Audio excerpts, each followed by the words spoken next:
All right, so there's a new international body on the world stage, and it's kicking up a huge debate about, well, the future of global diplomacy. We're talking about the Board of Peace.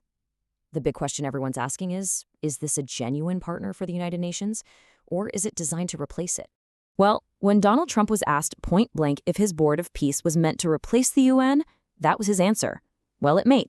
And you can bet that one little comment sent shockwaves through diplomatic circles. It really set the stage for a potential showdown. So that's really the core question we're unpacking today. What is this organization exactly? Who's joining up? Who's saying no thanks? And, what could this all mean for the international order we've had for the last 80 years? Okay, so to really get a handle on all this controversy, we've got to start with the basics. What is the Board of Peace? And as you're about to see the way it was first presented, well, that isn't exactly the whole story. See, the BOD was first introduced to the world as basically a plan to manage post-war Gaza. Simple enough, right? But then you look at its official charter, and Gaza isn't mentioned, not even once. Instead, its mission is way, way broader. So this 11-page charter lays out this huge, sweeping global mandate. It's designed to step in and intervene in any area that's affected or threatened by conflict. Let that sink in. This isn't just about one specific region.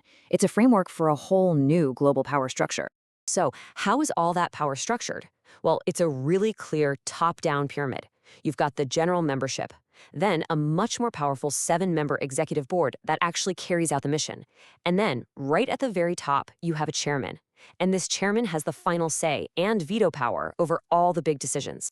And who is that chairman? None other than Donald Trump himself. The executive board, it's filled with people very closely aligned with him. We're talking his son-in-law, Jared Kushner, Secretary of State Marco Rubio, and even the former UK Prime Minister Tony Blair. I mean, this structure really centralizes power in a massive way. So how do you get into this exclusive club? Well, it's invitation only, and the invites come directly from the chairman. A standard membership term is 3 years. But here's the kicker. If a country contributes over $1 billion, they get a permanent seat at the table. Yeah, this whole pay-to-play model, plus the very exclusive structure, has created a pretty clear divide in the international community. So let's take a look. Who's in and who's out? Okay, so in the joining column, you've got countries like Israel, the UAE, and Hungary jumping on board. But then look over at the declined column. We're seeing key European allies like France and all the Scandinavian countries saying no. And then you've got this really interesting third group, the undecideds. The heavy hitters, the UK, Germany, China, and Russia, are all just watching from the sidelines for now. And this quote from Norway's state secretary really gets to the heart of why so many are hesitant. He says it's important to know how this new thing fits with established structures like the UN. For a lot of these democracies, that's the bottom line. This new board seems to be operating completely outside of the UN framework, the very framework that's supposed to underpin international law. And that brings us to the central conflict, doesn't it? Is this the beginning of a real challenge to the United Nations itself? Let's put them side by side and see. I mean, the philosophical differences here are just night and day. On one side, you have the Board of Peace, exclusive, invite-only, with power totally centralized.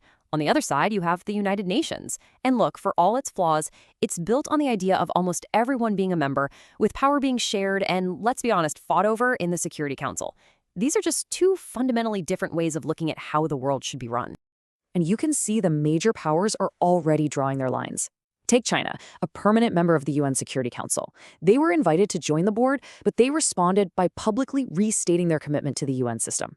I mean, that's a pretty clear signal of pushback right there. Then you've got Russia's response, which adds a whole other layer of complexity. They haven't said yes or no, they're just studying the documents. But President Putin has floated this really provocative idea, using Russian assets that are currently frozen in the US to pay that $1 billion fee for a permanent seat. Talk about a strategic and incredibly controversial move. So, with all these battle lines being drawn, what do the experts think is going to happen? Is the UN actually on the verge of being replaced? Let's see.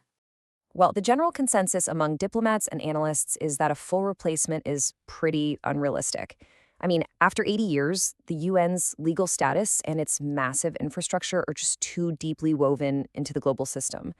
The real danger, they say, is something a bit more subtle, a hollowing out. The fear is that the board could just drain the UN of its funding, its media attention, and its authority, basically turning it into a background player instead of the main stage for world events. And of course, the board's success is tied completely to one person's political power. And what about the UN's official response? Well, they're playing it cool. It's all about resilience. A spokesperson basically said, hey, in our 80-year history, we've coexisted with lots of other organizations, and we're just going to continue to relentlessly work for peace. It's a very deliberate, very calm response to what a lot of people see as a direct challenge. So that leaves us with the ultimate question, right? Is the Board of Peace a true rival, designed to completely upend the old order? Or is it just a temporary tool, something that reflects the frustrations of one leader and, frankly, a world that's constantly changing? The answer is still unfolding, but whatever it is, it could reshape the very foundation of how countries work together.